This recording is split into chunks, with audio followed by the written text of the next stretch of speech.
Hi viewers, ఇవాళ చాలా సంతోషంగా ఉంది. ఇవాళ బెజవాడ ఆడియో రిలీజ్ అవుతుంది. యాక్చువల్లీ చాలా వెయిటింగ్ తర్వాత ఫైనల్ గా ఇవాళ బయటకు వచ్చి మీడియాలో ఈ సినిమాని ఓపెన్ చేస్తున్నాము కంప్లీట్ గా. సో ఆడియోస్ మెయిన్ స్పెషాలిటీ ఏంటంటే ఒక్క మ్యూజిక్ డైరెక్టర్ లేరు, ప్రతి సాంగ్ కి ఒక మ్యూజిక్ డైరెక్టర్ ఉన్నారు. సో కంప్లీట్ వేరియేషన్ ఉంటుంది ప్రతి సాంగ్ లో. అది కాకుండా బెజవాడ ఆడియో అనేది అది ఆడియో లాంటిది కాదు, అదే ఒక మూవీ లాగా. అంటే మీరు కళ్ళు మూసుకొని పాటలు వింటే కంప్లీట్ మూవీ మీ మైండ్ లో రన్ అవుతుంది, అంత స్ట్రాంగ్ ఉంటుంది audio. And it is very true to Vijayawada culture. ప్రతి సాంగ్ లిరిక్స్ లో మీరు వింటూ ఉంటే వెరీ స్ట్రాంగ్ విజయవాడ సేయింగ్స్ అయినా, విజయవాడ లోకల్ దాని క్యారెక్టరైజేషన్స్ అయినా చాలా స్ట్రాంగ్ గా కనిపిస్తుంది. So please go listen to Bezawada audio. Bezawada audio మార్కెట్లో రిలీజ్ చేస్తుందండి. And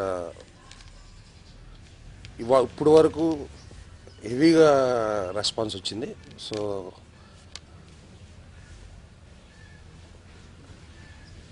every song is being appreciated very well. So we are extremely happy with whatever response we are getting. Release అయిందండి.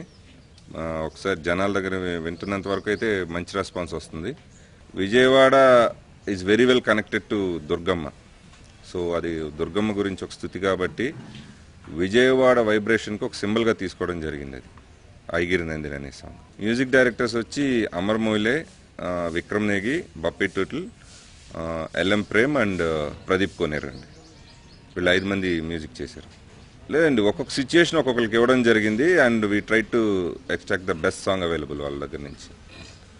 So వాళ్ళు కూడా కరెక్ట్గా ఆ సిచ్యుయేషన్ అర్థం చేసుకుని పర్ఫెక్ట్ యాప్ సాంగ్స్ ఇచ్చారు. లేదండి, రీ రికార్డింగ్ అమర్ మొయిలే చేస్తున్నారు. ఇంతకుముందు తను సర్కార్, రీసెంట్గా వచ్చిన సింగం హిందీ, వీటన్నిటికీ రీ రికార్డింగ్ చేశారు అతను. లేదండి, ఫుల్గా అమర్ మొయిలే చేస్తున్నారు రీ రికార్డింగ్. శివ గాయంతో కంపారిజన్ లేదండి ఈ సినిమాకి. అది రాము గారి స్టైల్లో ఉంటుంది, ఇది కొద్దిగా నా స్టైల్లో ఉంటుంది. స్టూడెంట్ అనేది చాలా సినిమాల్లో చాలా హీరోలు స్టూడెంట్గా చేస్తారండి. అలా ప్రత్యేకంగా ఇందులో స్టూడెంట్ లీడర్ అనే దాని మీద టాపిక్ ఎక్కువగా ఉండదు. బేసిక్గా ఈ సినిమాలో ఉన్న ఒక ఎనర్జెటిక్ పవర్ ప్యాక్డ్ హీరోని చూడబోతున్నారు మీరు. అలా ఉంటుంది మేజర్గా. ఆ పాయింట్ ఆఫ్ వ్యూలో చూస్తే బెటర్ అని నా ఉద్దేశం. ఏమీ లేదండి, విజయవాడలో జరిగిన వాస్తవ సంఘటనలకి ఈ సినిమాకి ఎటువంటి లింకు లేదు. అది రిలీజ్ అయ్యాక చూద్దామండి.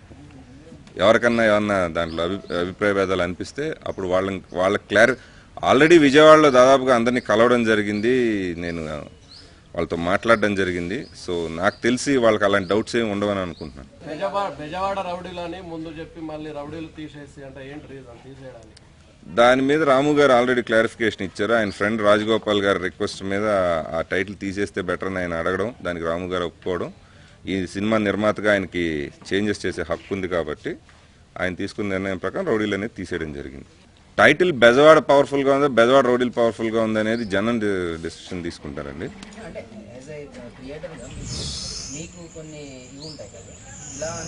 ఇప్పుడు బెజవాడ రౌడీలు అనేది ఇది రౌడీల గురించి సినిమాని చెప్పడం లాగా ఉంది. బెజవాడ అనేది it's an emotion of a city. ఈ సినిమాలో ఆల్ కైండ్స్ ఆఫ్ ఎమోషన్స్ ఉన్నాయి. ముఖ్యంగా ఒక సిచ్యుయేషన్ ఎదురైనప్పుడు ఒక వ్యక్తి ఎంత పవర్ఫుల్గా తను ఎదురు తిరుగుతాడు, ఆ సమస్యను ఎలా ఎదుర్కొంటాడు అనేది మేజర్గా ఉంటుందండి ఇందులో.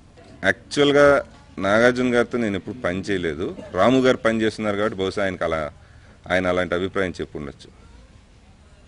నా వరకు వస్తే నేను చైతన్యతో వర్క్ చేశాను కాబట్టి I'm very much comfortable. And Chaitanya ఎగ్జాక్ట్గా తను ఎలా కనపడాలని నేను అనుకున్నాను అలా తను హోంవర్క్ వల్ల అయితేనేమి, నా రిక్వైర్మెంట్ వల్ల అయితేనేమి ఎగ్జాక్ట్లీ అదే డెలివర్ చేశాడండి స్క్రీన్ మీద.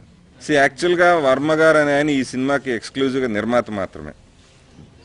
డైరెక్షన్కి సంబంధించి నేను ఆయన్ని కథ చెప్పడం జరిగింది, ఆ తర్వాత ఆయన గోహెడ్ అన్నారు. అంతకుమించి ఆయన ఎటువంటి సలహాలు ఇవ్వడం కానీ నన్ను ఇన్ఫ్లుయెన్స్ చేయడానికి ట్రై చేయడం కానీ ఎప్పుడు చేయలేదు. ఈ కోఇన్సిడెన్స్ దాదాపు ఒక 20 నెల రోజులు షూటింగ్ అయిన తర్వాత ఎవరో మా యూనిట్లో అంటే తప్ప నేను అప్పటి వరకు నాకు స్ట్రైక్ కాలేదు.